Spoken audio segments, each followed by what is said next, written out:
Welcome to the Litterbox, where we dig through the mess to find the stories, laughs, and unexpected moments that make life interesting. I'm Trent Anderson, your guide through the clutter, ready to uncover something fun today. Let's get it started.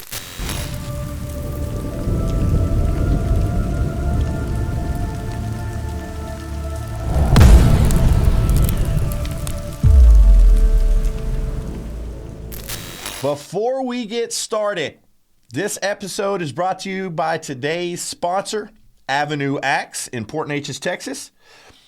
Football season is here, and there's no better place to watch the game.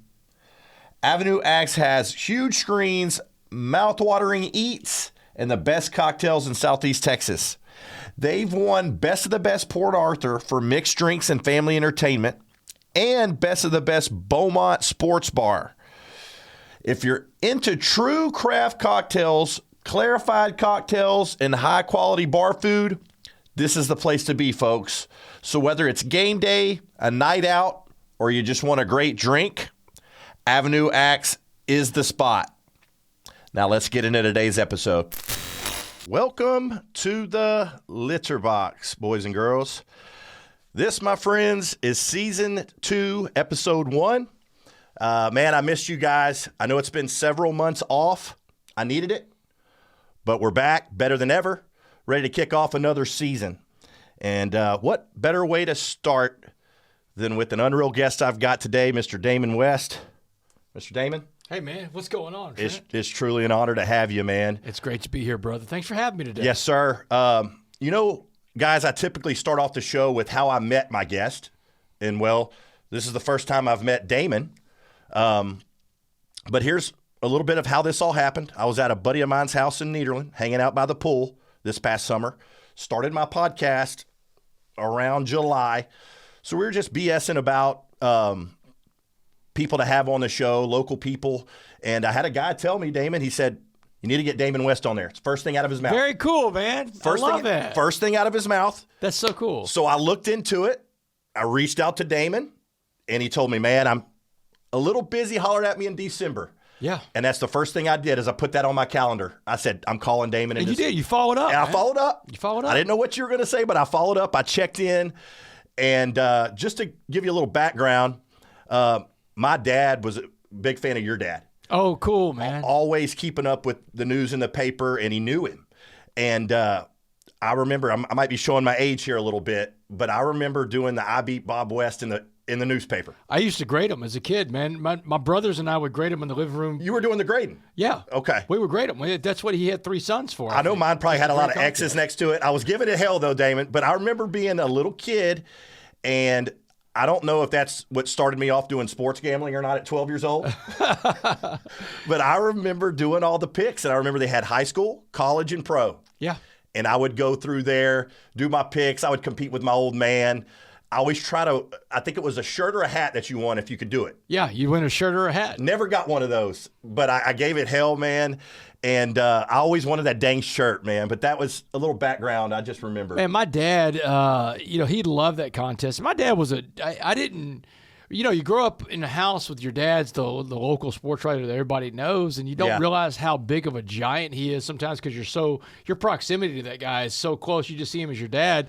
But when he passed away 2 years ago at his funeral service, man, at St. Elizabeth, right here in Port Neches, I was blown away with the amount of people that showed up, the stories that they told about how much he had done for sports in this area. And he was a giant. There's nobody that's ever been able to replace him in this area as far as like that influence. But also social media had something to do with that. My dad and I, in his later years, he talked about social media, and he was like, man, social media, Damon. He said, I believe that we need a public square. I believe we need a place for everybody to go and everybody to exchange ideas.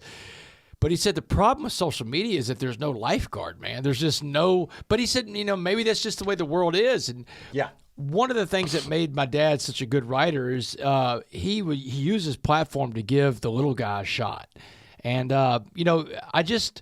I just hope that that's still coming through in sports. I know that today newspapers aren't even a thing anymore. So it all comes off the social media now. No, and them kids, they don't know about, I woke up early in the morning, that was the first thing I went to is that newspaper. Absolutely. And nowadays, I feel like the kids are waking up. They go to their phone. They're going to Facebook. Yeah. They're going to Twitter. Yeah, man. They're going to or TikTok, whatever it is. And it's just, like I said, showing my age a little bit here. But that was a core memory that I wanted to let you know about that I do remember. I appreciate that, bro. But Damon, you're nationally known motivational speaker. You've traveled all over telling your story.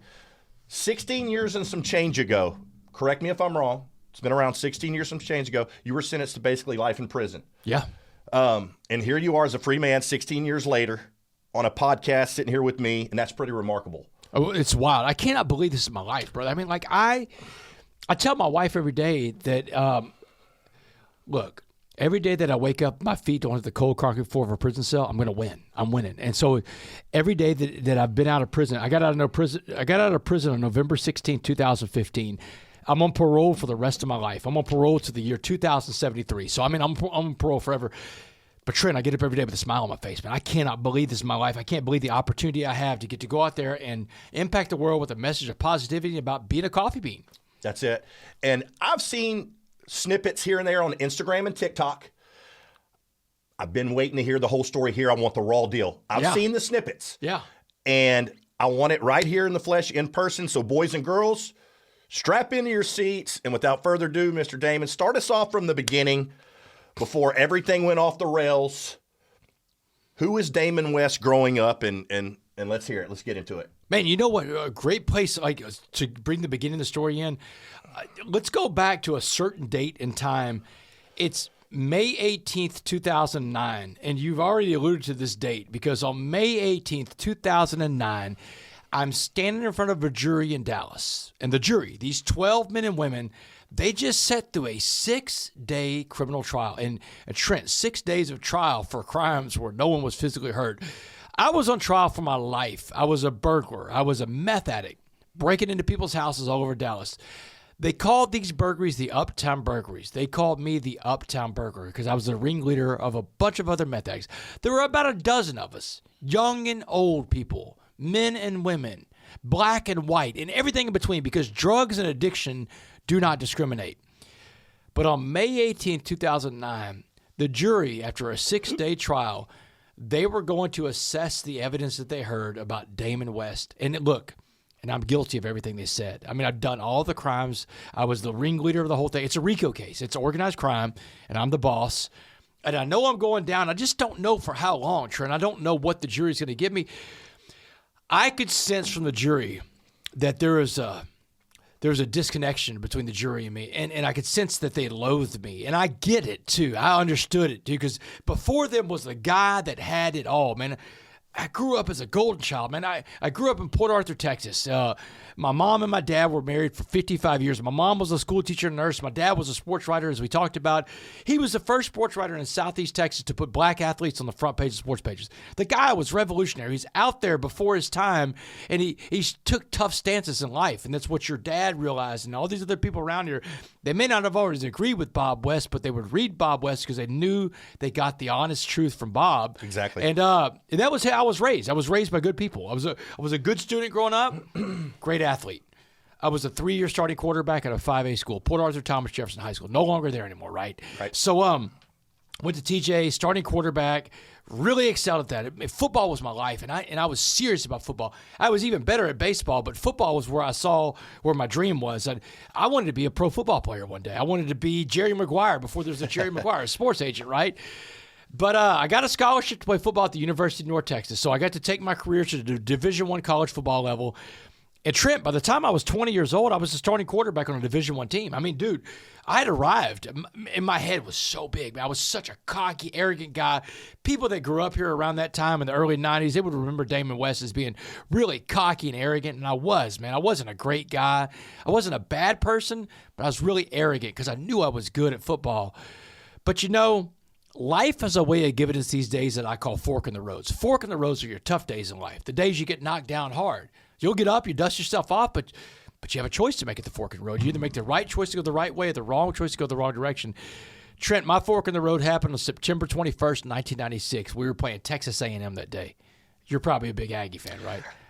I'm actually a Texas Tech Red Raiders fan. Why? They get to, Not just because they're good right now, yeah. Dave. Not just because they're good right now. I've been a fan. So they're getting ready to play the Aggies, man. They're getting ready to play. And but yeah, I did know that that happened. What does that happen in Kyle Field? Kyle Field, man. It's September 21st, 96, man. We're playing against the Aggies. First drive of the game, third play of the game. I go down with a career and an injury, and college football is gone. The dreams of everything I had in life. But more importantly, Trent, my identity was gone, man. All I identified with was being a football player, and that's gone. And I got lost at my fork in the road. I started making wrong turns as drugs, man. The cocaine, the ecstasy, the pills. But I'm a pretty functional addict, Trent. I graduate college. I move off to Washington, D.C. I work in the United States Congress. I moved back to Dallas in 2004 to be a stockbroker for one of the biggest Wall Street banks in the world, UBS, United Bank of Switzerland. And it was at that job as a broker in 2004 that my life and the lives of so many other innocent people were forever changed. And it was a day in 2004 when I was passed out of sleep at work. This other stockbroker comes in. He sees me sleeping, and he wakes me up. He's visibly shaking. Trent, he's like, Damon, wake up, man. You can't sleep on this job. The markets are open. You're messing with people's money. They'll fire you if they catch you sleeping here. He said, come on down to the parking garage. I've got something that can pick you up. So, Trent, that day in 2004, I go down to the parking garage with this guy. We get to his nice little sports car. He hands me a glass pipe with crystal rocks in it. Now, I've never seen a glass pipe before. I'm like, man, what is that? He said, Damon, just relax. It's crystal meth. You're going to love this stuff. And truer words never been spoken, man. It was the most evil, most destructive, most addictive drug. I smoked it one time, instantly hooked just like that. And then I gave away everything for that drug because, Trent, that's what addicts do. We give things away. An addict gives up their goals to meet their behaviors. And that's the definition of any addiction. Food, money, clothing, shopping, sex, pornography, the internet. The list goes on ad nauseum. When you give up a goal to meet a behavior, you are an addict. I gave away my job, my home, my car, my savings account, my family, my tethering to God. And 18 months is all it takes for me to go from working on Wall Street to living on the streets. And now I'm homeless, and I become a criminal. And then I put together my own crew of other criminals. I became the quarterback all over again, Trent. This time it's not a good team. You're a leader, but this time it's for a bad reason. Yeah, my fifth grade teacher, man, she told me, she said, Damon, you're a natural born leader. You're going to lead people the right way one day or lead people the wrong way. And you know what? Ms. Greenberg was right on both. I've done both. I was a leader in a good way when I led a football team in high school and college. And now I'm a leader in a bad way when I'm the leader of an organized crime ring of a gang of meth addicts that break into houses and steal for dope. These burglaries go on for 3 years. And it's important to stop right here and talk about the victims because I can't apologize to the victim of a crime that I committed. In Texas, it's a felony. You can't apologize to your victims. So You're not going to hear an apology in this podcast because I am statutorily unable to do that. It's against the law for me to ever apologize. But I can tell you about the damage I caused my victims. I didn't just steal my victims' property. I stole their sense of security when I went into their homes. And that's a big deal. I got a family to this day, man. I can't imagine someone coming into my home and doing the things that I did to so many people. So these burglaries go on for about 3 years. And on July 30th, 2008, I was in this rundown apartment in Dallas where I was living. And I was on the couch with my meth dealer, a guy named Tex. And I was telling Tex that day, he was bringing me some more dope. I'm like, Tex, drop off the dope. Get out of here, man. The cops are closing in. The end is near. It's good. 10 days before that, my partner in crime, a guy named Dustin, had been picked up by the Dallas Police Department. So I knew it was just a matter of time. And just about that time, the window on my right blows out and shatters. The flashbang grenades bounce across the floor. The big white light, the loud boom. And then I'm on the floor, and there's a boot on my chest and a gun in my face. It's Dallas SWAT. It's like Call of Duty in real life. Oh, yeah, it's real life, man. Don't move. And I'm like, man, don't worry. You got me. It's over. And one of these SWAT officers came out and said, we got him. We got the uptown burglar, and they did. They had me, man. And that was the beginning of this saga that I went on in life. And Trent, what I will say right here at this point in the story is that I had a real SWAT team come get me in life. I was a bad guy. I needed justice brought to me, and SWAT did that. But Dallas SWAT, this is looking back on it through the lens of history. I've had a lot of time. Dallas SWAT didn't just arrest me that day. They rescued me that day. They pulled me out of a situation I could not get myself out of. And I tell people that because it's important, because I believe the reality is most people will never see a SWAT team in their living room. Like, that's inconceivable. But most people will see a SWAT team come for them in different ways. Divorce, bankruptcy, Maybe it's a job you lost, a career is gone. Maybe something happens to one of your kids, maybe one of your pets. SWAT teams are situations where life takes a turn upside down. Your world is shaken up. But here's what I would say to you in life.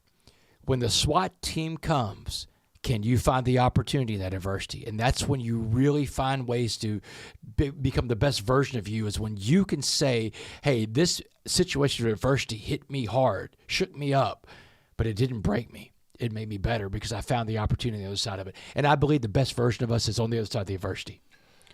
That's unbelievable. Just hearing all that right there.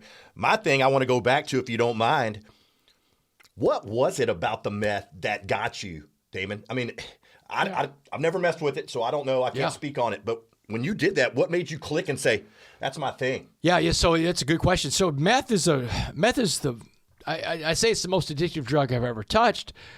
What meth did for me is it gave me this energy high and this instant focus in life. I'm ADHD, Trent. I mean, I can go back and forth. Yeah, I mean, and I've learned to live with it now. I don't even medicate now for it. I mean, there's doctors that have offered to medicate me, even when I got into prison and after prison, but I don't want any medication for my ADHD because I think that's a slippery slope for a guy like me. I'm an addict. So today I'm in a program recovery called AA, and so I don't speak for AA, but I am an AA. I go to Alcoholics Anonymous meetings, and I got a sponsor. I work the steps. But here's what meth did for me. It gave me this energy, this focus. I thought it was a wonder drug at first. I could get all these things done. But the problem was it became physically addictive very fast because it's a very addictive drug. And I've always been an upper kind of guy. Cocaine was a drug of choice of mine for a while. Then there was meth. I mean, today it's like nitro cold brew. But I've always been an upper kind of guy, Trent. And so I think that the meth for me was something that jacked me up. It gave me, I could be up for days at a time. But I found out that all this time that you go without sleeping, your brain doesn't work properly, And eventually on the meth, I had to have the meth. I mean, I was addicted to it. I had smoked it every single day. It gave me a false energy that I needed, but it became such an anchor around me later on in the cycle of addiction. I would have to put myself down several times, like with Xanax and alcohol and stuff like that, just to control the meth because I didn't want to be up for 2 or 3 days at a time. I found out that the longer I was up, the worse I felt. Meth was one of those drugs that gave me this feeling that I could get anything done, but it was the worst drug I ever touched, man. It was terrible. Well, let me ask you something. Did anyone else around your life notice you were changing? Oh, yeah. My mom and my dad, man. Listen, they were living down here in Southeast Texas. So when I graduated TJ in 94, my parents moved to LaBelle, so Hampshire Fannett area, right? And so my little brother, Grayson graduated from Hampshire Fannett in 1999. So he's 5 years behind me. But my parents moved out to Port Arthur Country Club. My dad was a big golfer. So they moved out to Port Arthur Country Club, and they live out there, and this is like 2005, 2006. The meth has taken its toll. It took me about 18 months to lose my job. So I start meth in 04. Midway through 05, I've lost my job and everything's gone. I'm living in the streets. I'm evicted from my apartment. And then my parents know that something's wrong, but they don't know what it is. But they're 6 hours away, man. And so when they call, I'm like, Damon, my mom was like, Damon, what's going on? I'm like, nothing, man. Nothing's fine. I just, Mom, I'm working this really hard job right now. I work for a software company. I told them I work for a limousine company at one point. So, look, they knew something was wrong, but outside of kidnapping me, there's no way they could have done anything to stop me. So, yeah, they knew something was wrong. They just didn't know what it was. They couldn't put their finger on it.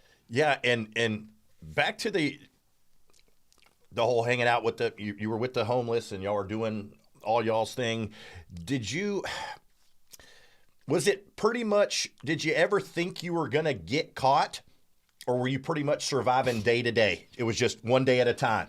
Man, that's a good question. So, look, I tell people this, and in my book, the 6 Dimes and a Nickel is the most recent book I wrote about this. I talk about this, man. Like, you have a preservation of life instinct. Everybody has a preservation of life instinct. It's why you see people that even live on the streets that survive for a long time, because your body is adapted to survive no matter what environment. And so your body's a pretty tough thing, but your mind is also tough. And so this preservation of life instinct that you have inside your mind, when I became addicted, I knew once I started breaking into houses, I knew this is a short-lived operation for a guy like me. It's either going to be short-lived that I'm going to get caught or I'm going to get shot and killed, right? And it was the fastest way to get dope because that's how you get the most property to trade. The stuff that I stole from people's houses, I gave it to dope dealers to fund my dope habit. I didn't keep any of it. I didn't have anything to show for it at the end of it.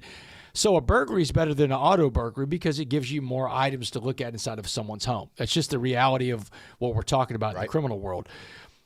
So I knew it wasn't going to be something I could do for long if I was just going to be like every other burglar out there. And by the way, the meth people, theft and meth go together like rats and trash. That's an axiom. You could take that to the bank. And in these meth dens where we all hang out, you've got other criminals that have done other crimes. Some people are former burglars, and that's what I ended up hanging out with, some of these other thieves out there. So we're all stealing for dope one way or another. And I knew the burglary stuff was not going to be long-lived. So one of the first burglaries I ever did is I broke into a U.S. post office in Dallas. And when I was in that post office, I didn't go there to steal mail. I went there to steal a mailman uniform. So I got a mailman uniform, a mailman bag, a mailman hat. I had my residential camouflage to go anywhere I wanted to in any neighborhood in America. And so I'm living in Dallas at the time. That's going to be the backyard that I'm in.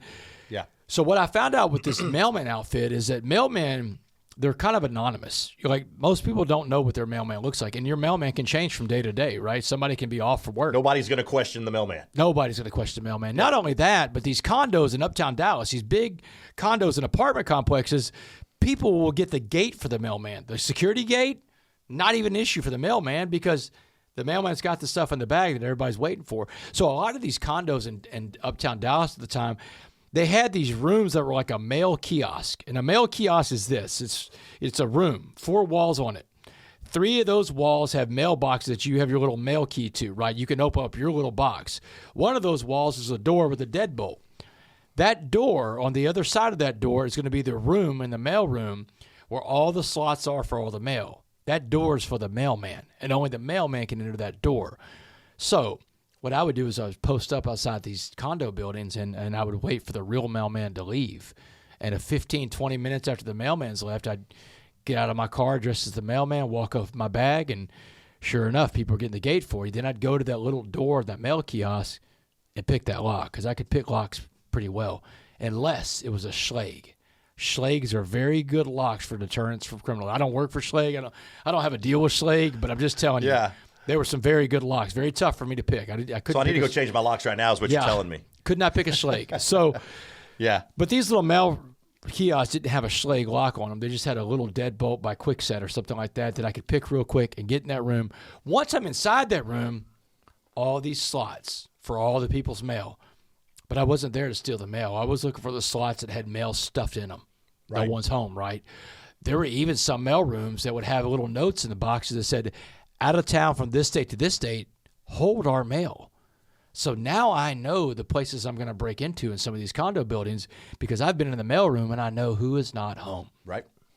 I take the list of all the apartments or condos we're going to break into, get the other dope fiends that I work with on this organized crime ring.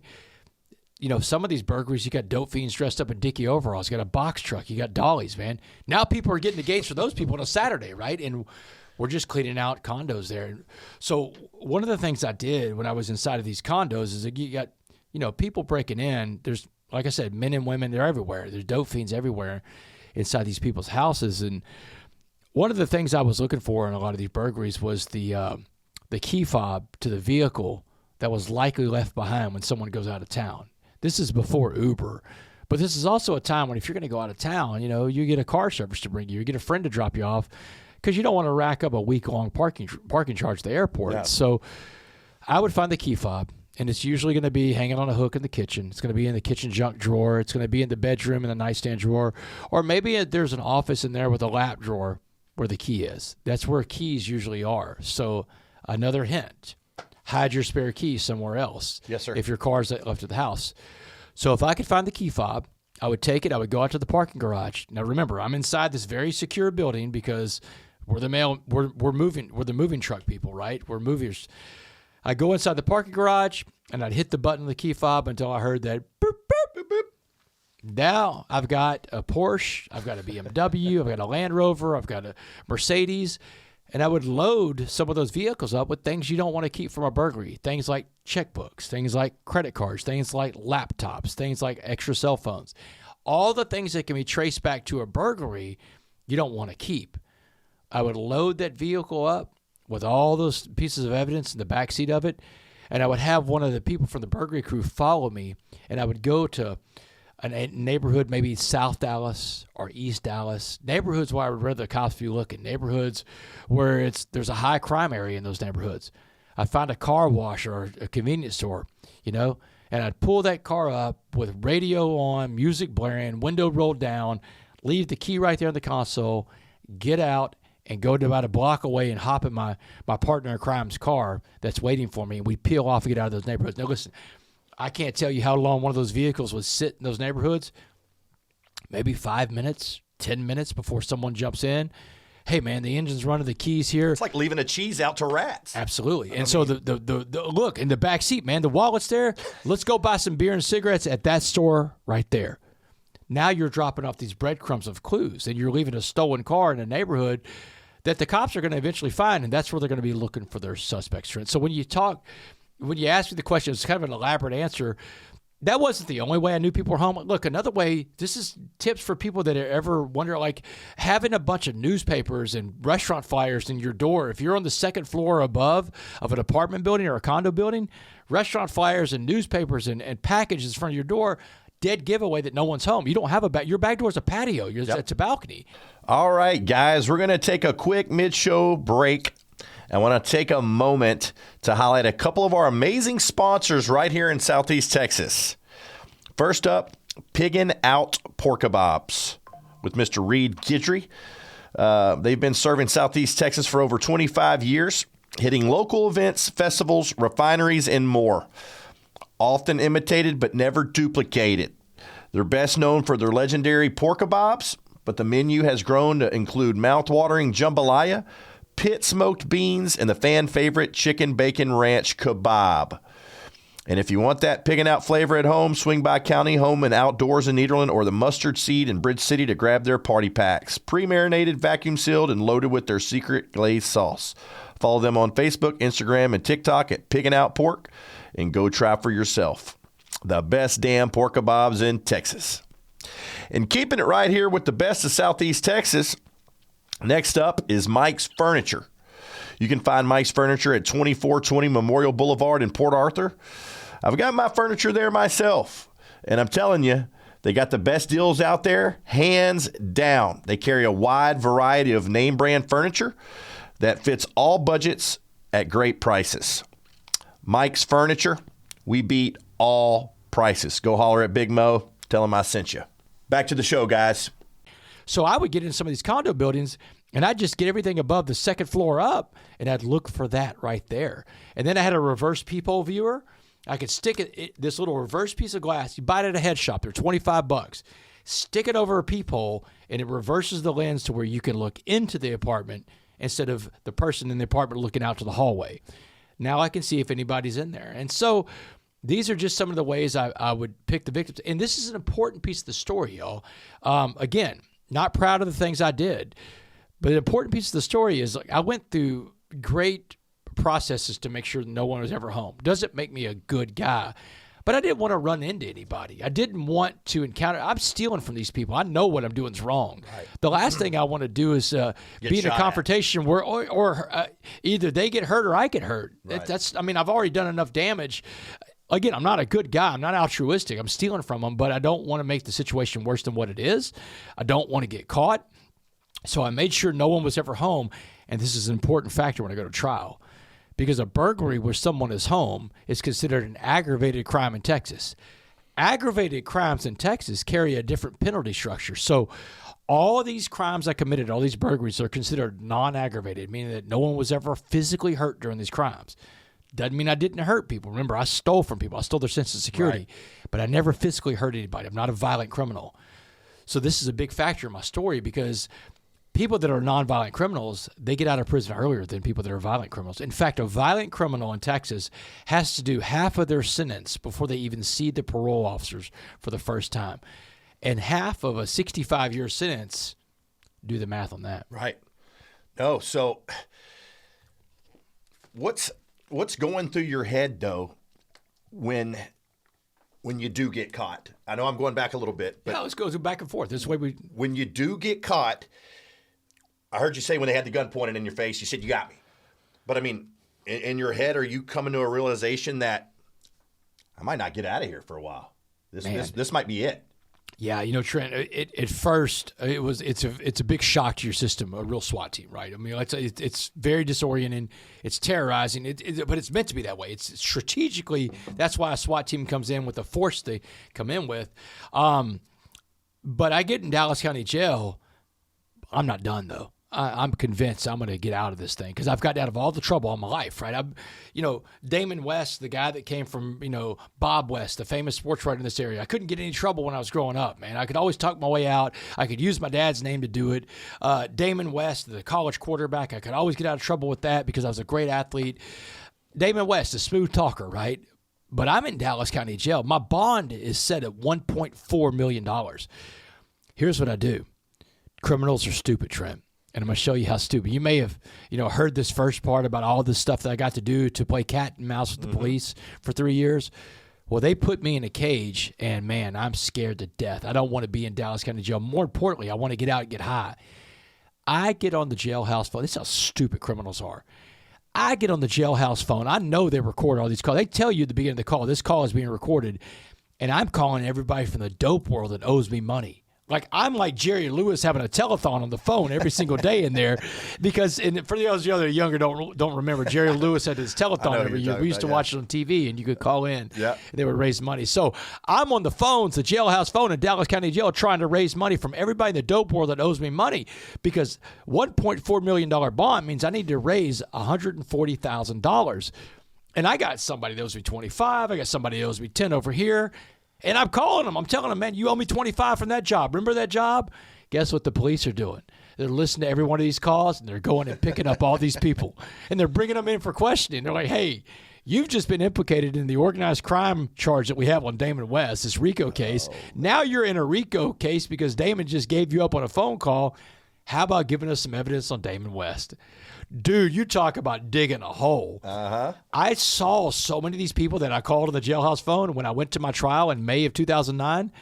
These people came to testify against me. I mean, I brought them into this situation, right? I mean, so it's only right that they used me to get out of it. They weren't there to back you. Yeah, they weren't there to back me. And then they played these tapes for the jury because what the prosecutor did that I think was brilliant in this case is that they didn't make this case about drugs. They made this case about Damon West, and they would use terms like the John Gotti of Dallas, the Al Capone of Dallas.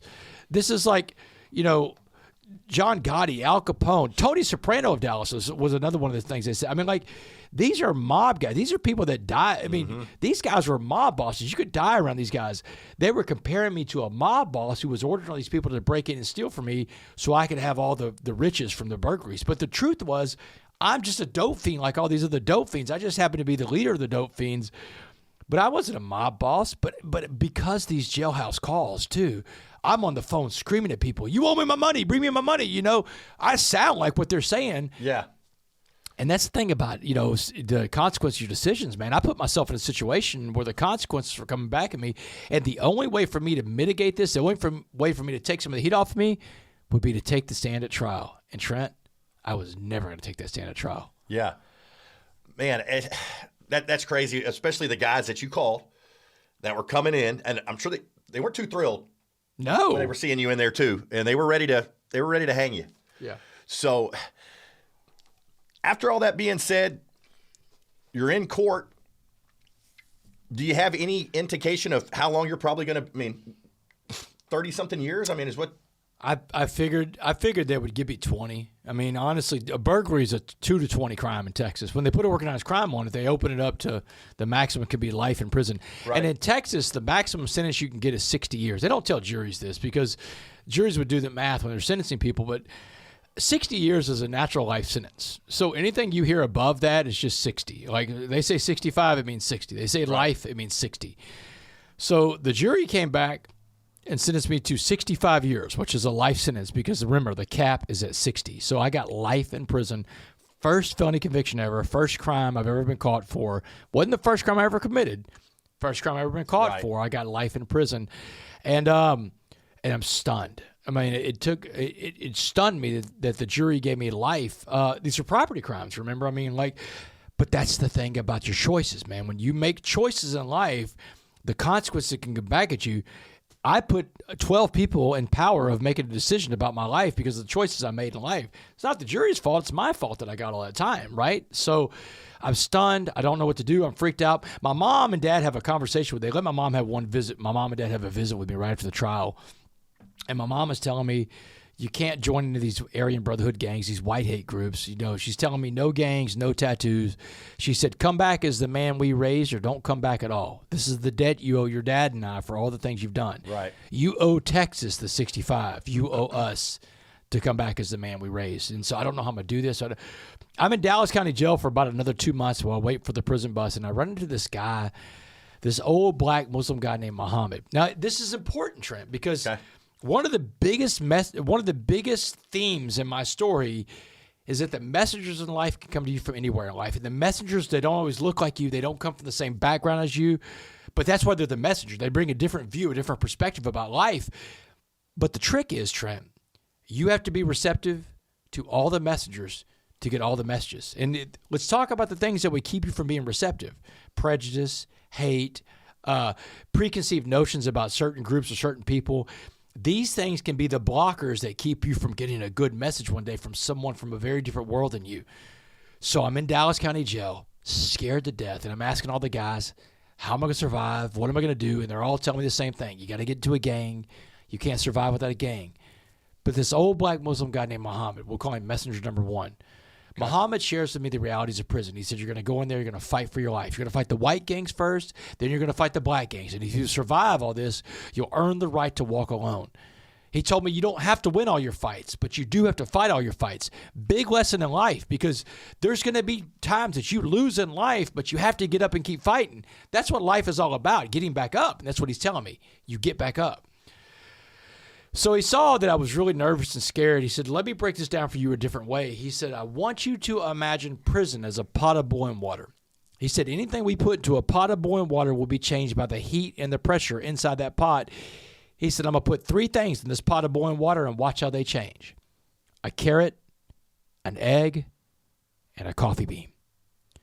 So Muhammad shares with me one of the most important messages I've ever received in life. He said, if I put a carrot in the pot of boiling water, the carrot goes in hard but becomes softened with the water. The egg in the same pot of boiling water will go in with the soft liquid inside, but inside that pot of boiling water, the egg will become hardened on the inside, like your heart can become hardened, like the yolk becomes hardened in a hard-boiled egg. He said a coffee bean in the same pot of boiling water changes the water to coffee. He said it's the only thing that could change the water because it's the change agent, right? He said if you want to come back as someone your parents recognize, you got to be with that coffee bean. Because the power was inside the coffee bean to change the water around the coffee bean.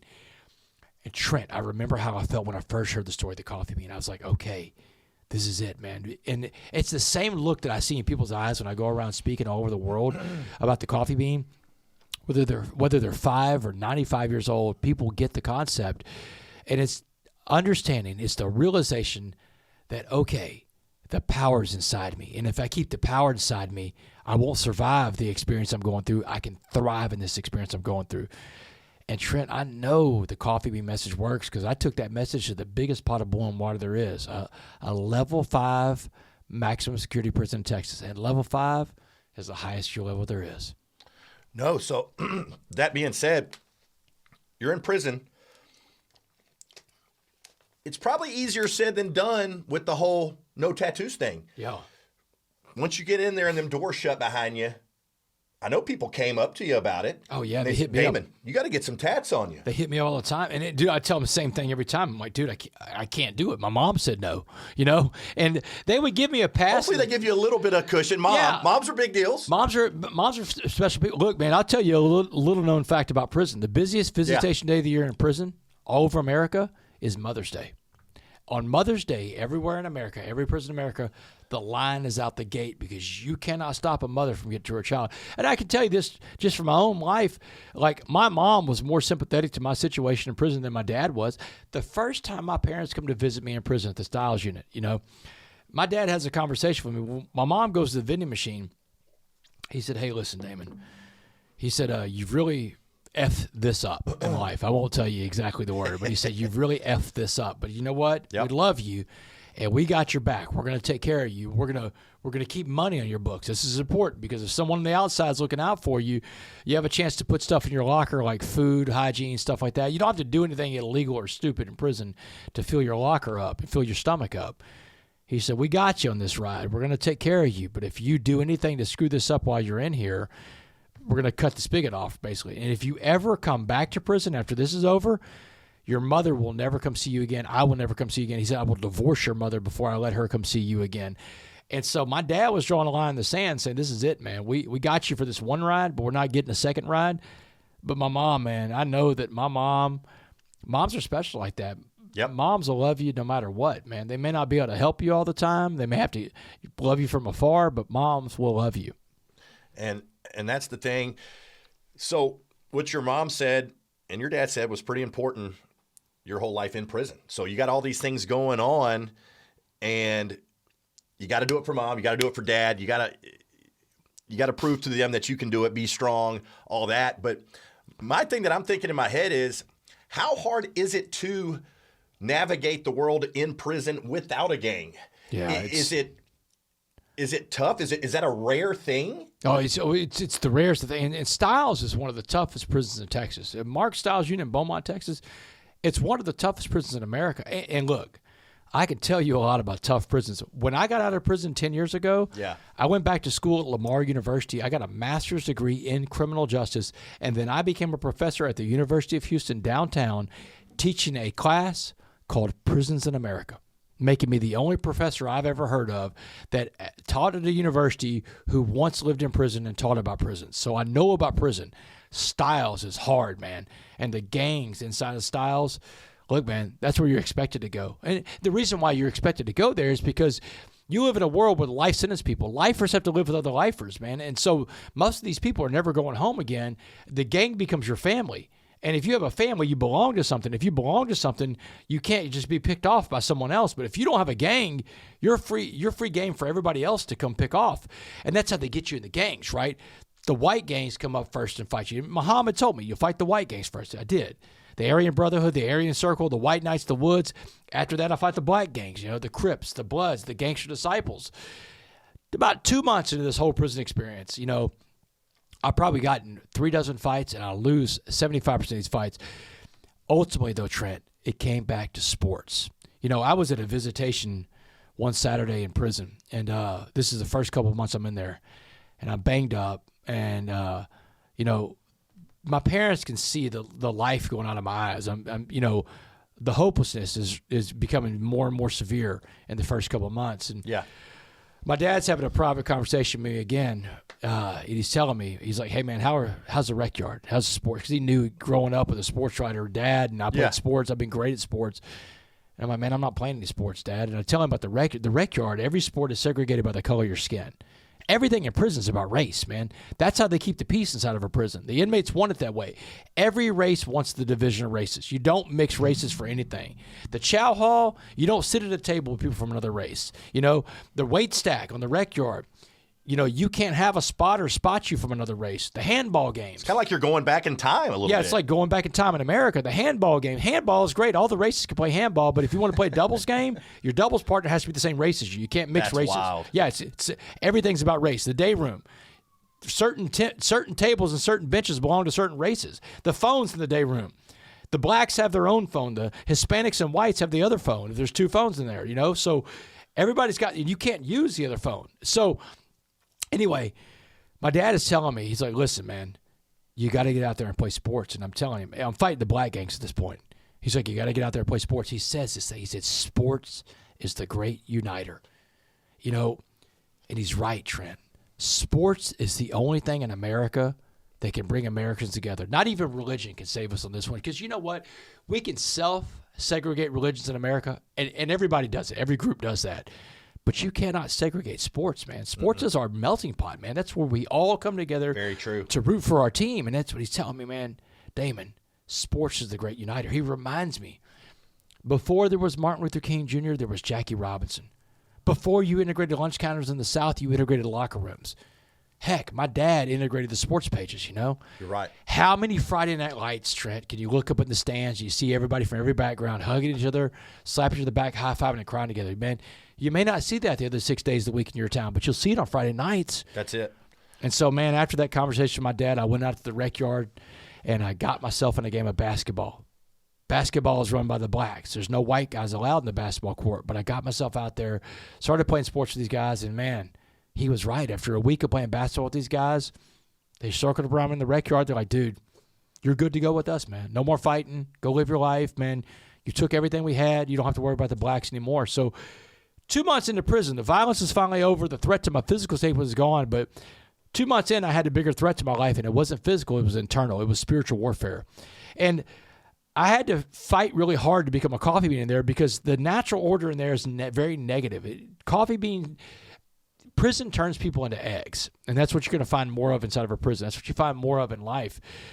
But I got up every day with a new attitude, man. I stopped looking at prison as a punishment, and I started looking at prison as an opportunity. And I started working on myself, and I learned about this thing called servant leadership. Servant leadership is helping other people reach their goals, helping to raise everybody to a different station of life. Because when we help other people grow, we grow. And I started teaching guys how to read and write in prison. I opened a free tutoring service in there. And once I started serving these guys, they started serving each other. And prison changed around me. The water changed around me. And that's when the parole board took notice in 2015 when they came for my first parole interview at 7 years in. And the lady from parole was like, look, you didn't just change yourself. You changed the entire prison.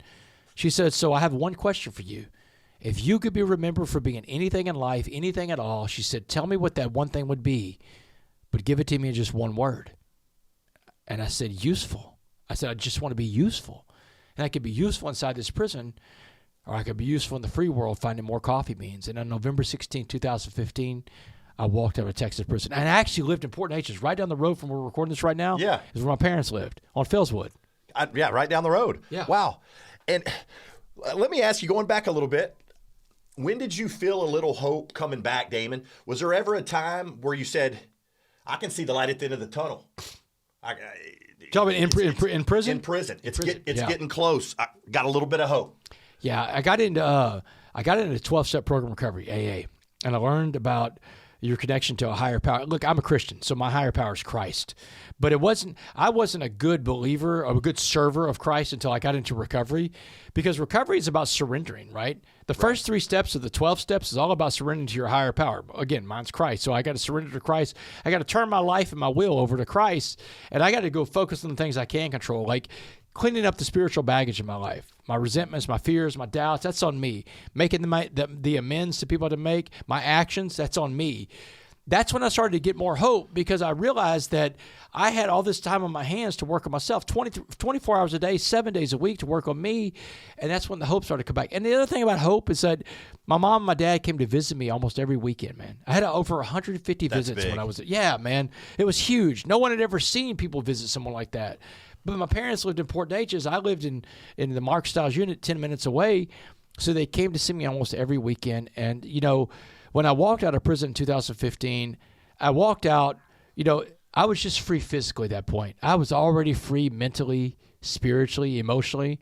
But that physical freedom was just one more prong of being free. And, I got out, and I was living in Southeast Texas. I was living in my parents' spare bedroom. I wasn't on Tinder, but this would have been my dating profile.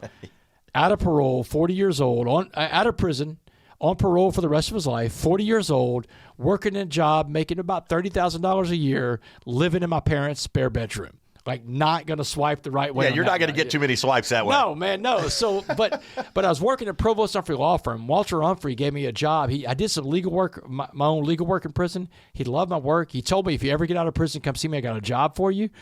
Second day out of prison, I was at Provost Humphrey Law Firm doing my new hire paperwork. Like, one of the biggest validation factors a person can have. My first mentor in prison was Joe Totors, the guy that started Jason's Deli. Okay. So Joe was a guy I met when I was in prison because he would come in every Monday night and fellowship with us inmates. Joe just loved to be around the inmates serving Christ in there, and I learned a lot about servant leadership from Joe. He became a mentor. I would go around to schools and speak, and I didn't have the ability to just go into schools and knock on the door and say, I just got out of prison, I want to talk to your kids, right? I had to have help from a guy named Judge Brad Burnett. And Judge Brad Burnett and an officer named Marcelo Malfino were the ones that would escort me in. At first, Trent, I had to be escorted into schools. Now I speak to thousands of schools all over America, but in the beginning, escorted in. The very first presentation I ever did was to the at-risk students at Port Neches Groves High School. I think the date was February 24th, 2016. Wow. Judge Burnett got me in. That's the very first presentation. There's actually a picture from that date because I do the picture in my book, 6 Dimes and a Nickel, how it started, how it's going. That presentation, you can see me speaking. Judge Burnett's in the background because he has to escort me. He has to have his eyeballs on me. And then the how it's going picture is me in a stadium speaking to like tens of thousands of people, right? But it wasn't like that in the beginning. There weren't a lot of places for me to speak, so I would practice my presentation in my parents' spare bedroom in front of a mirror. I got in front of some coaches at a Coaches Award show. A guy named Mike Orta, local, probably the best videographer in this area, man. Mike Orta is incredible. He has been helping me ever since I started this thing. Mike Orta worked for KHOU at the time, and he snuck me into the Coaches Award show in 2017, the Bear Bryant Coach of the Year Award, and that's the night I met Dabo Sweeney. Dabo Sweeney brought me in to speak to his team. Then Dabo Sweeney called every coach in America, started bringing me in. Nick Saban, Kirby Smart, Lincoln Riley, Lane Kiffin, Ryan Day, they all bring me in. That's super cool. They introduced me to John Gordon, and John Gordon and I write a book called The Coffee Bean. John's a massive motivational speaker and author. And in 2019, the book The Coffee Bean came out. It took the world by storm.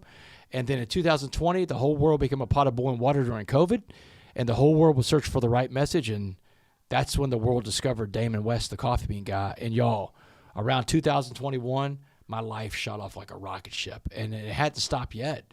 But, I tell people all the time, you got to take your shots in life. Wayne Gretzky said, you miss 100% of the shots you do not take. And if I don't go to that Coaches Award show that Mike Orta snuck me into that time, we're not having this conversation today, and the world doesn't have the Coffee Bean message. But one thing, Trent, was still incomplete. Yeah. Even though all the success was happening, I got married. I got married in 2019. I became a husband to a woman named Kendall Romero, a stepfather to her daughter named Clara Romero.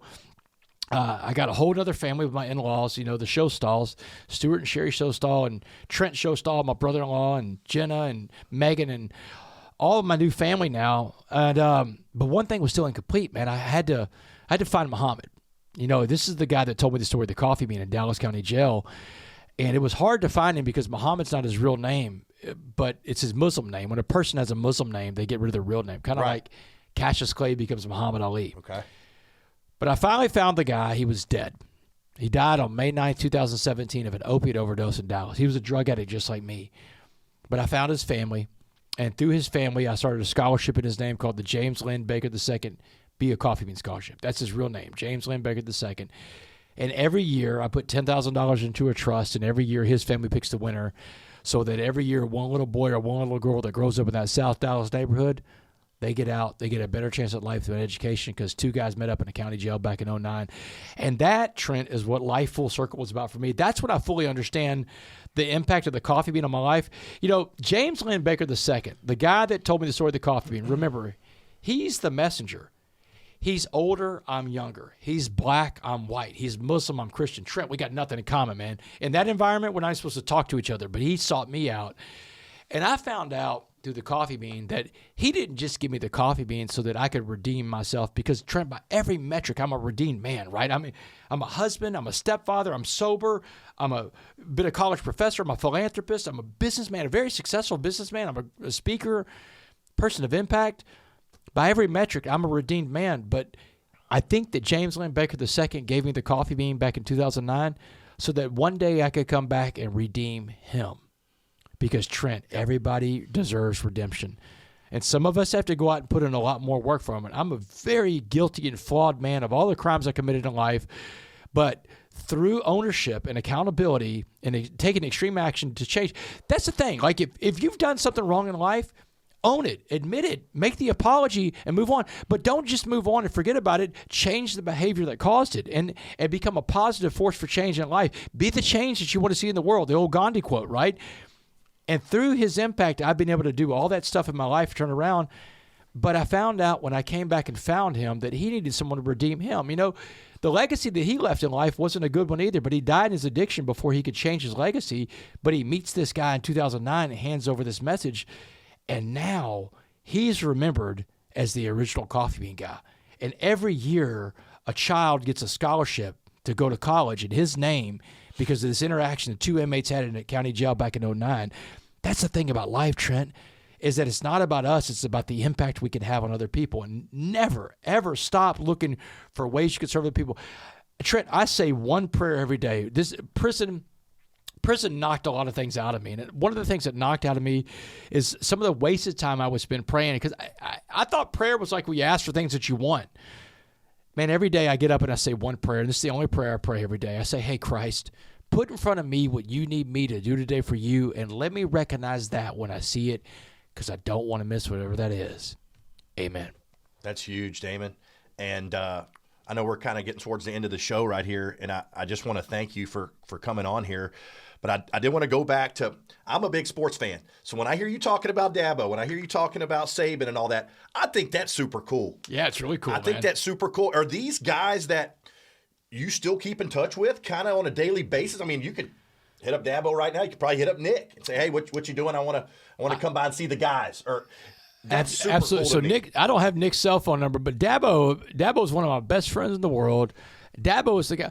Dabo is the metric that I put against other people. So there's people that I met, like you reached out to me. You reached out to me and I responded to you because I do that with everybody, man. Right. You reach out to me, I'm going to respond to you. I may not be able to do what you want me to do, but I'll answer you. I'll at least communicate I'll back. try and I'll give it my best because I reach out to other people still, and some people don't reach out back to me. There's people that I reach out to that don't text me back, and I'm like, listen, Dabo Sweeney, who's a very busy guy, a lot of demands on his time in life, Dabo will always text me back. Man, I don't care what Dabo is doing. Well, that says a lot about Dabo, That says a lot about Dabo. He was a powerful guy. Didn't they just win the ship? Yeah, they just won the national championship when I met him. So you're going visit. Dabo helps me out in life, but Dabo is one of my good friends. But here's the thing I learned about relationships. Relationships are everything in life. And so some of these coaches I have really great relationships with, like James Franklin, when he got fired recently from Penn State, I text him, I say, hey, man, this is going to pass. You're going to go into something bigger and better. I believe in you. And he said, man, Damon, thanks a lot. Lane Kiffin, so special, whenever he man. got his job at LSU the other day, I was able to fire off a text to Lane. Every school that Lane's been at, I've gone out and talked to. I've done it for free. Lane's in recovery. I'm in recovery. We're both in the 12 steps. We got an origin story where we're both there together, but I'll let Lane tell that if he ever wants to tell that sometime. Yeah. But yeah, man, I've been able to stay in touch with some of these coaches and build great relationships with some of them. Relationships are everything. That's what's going to take you far in life, but relationships are two-way streets. That's it. And what a beautiful story. And I just want to take the time to thank you for coming on because you didn't have to do that. I mean, here I am, just a little peon down here in Southeast Texas. And it really means a lot that you came on my show. Your podcast is going to reach somebody out there. And that's the thing. Like, if I'm serious about the prayer that I pray every day, God, put in front of me what you need me to do for you, this is on my list, Trent. I mean, this is like, God's like, all right, I got this podcast supporting HS Texas. Damon, will you go do it? Yeah, God, I got you, man. So that's what I ask for these opportunities in life. I don't know who your podcast reach, but I know that it won't reach anybody if I don't do it. That's it. And then my thing is, I stay local for the most, but eventually I do want to reach out to the world. However, I want to hear people's story, and that's my thing. No matter who it is around the world, I want to hear your story. And again, what a ride. This has been an unbelievable story. Thank you for being a part of this with me. And I just wanted to let you guys know this is season 2, episode 1. And again, Damon, I really appreciate you coming, brother. Thanks for the opportunity to serve today, brother. This has been great. And guys, please like, follow, subscribe, and I will see you guys next week on the Litterbox. Love you guys. Y'all be good. All right, everyone. We're coming up on the end of this show, but before we wrap up, I want to give a quick shout out to a couple of sponsors who help keep the Litterbox podcast alive and kicking. So here's a little commercial break. First up, clean cans, because your trash can is secretly a bacteria party you don't want to attend. It's not your toilet. It's not your sink. It's your trash. Rotting food, dirty diapers, and pet waste create the perfect breeding ground for germs and foul odors. That's where Clean Cans comes in. Their state-of-the-art system blasts away dirt and grime and kills 99.9% of bacteria living in your trash cans. If you have to hold your nose when you take out the trash, you need Clean Cans. You'll be glad you did. Check them out at www.cleancans.com or call 409-550-8728. Holler at my boy Kyle Stutz. Let him know the Litterbox sent you. And, of course, the Dude's Foods, home of the Smash Burger, with edges so crispy they deserve their own fan club. They're serving bold, made fresh comfort food done right. Smash burgers, po' boys, beef tips, and etouffee that actually hits.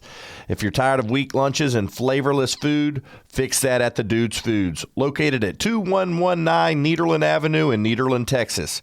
Call ahead at 409-781-8909. Pull up hungry and leave full. And tell them the house cat sent you. Thanks, guys.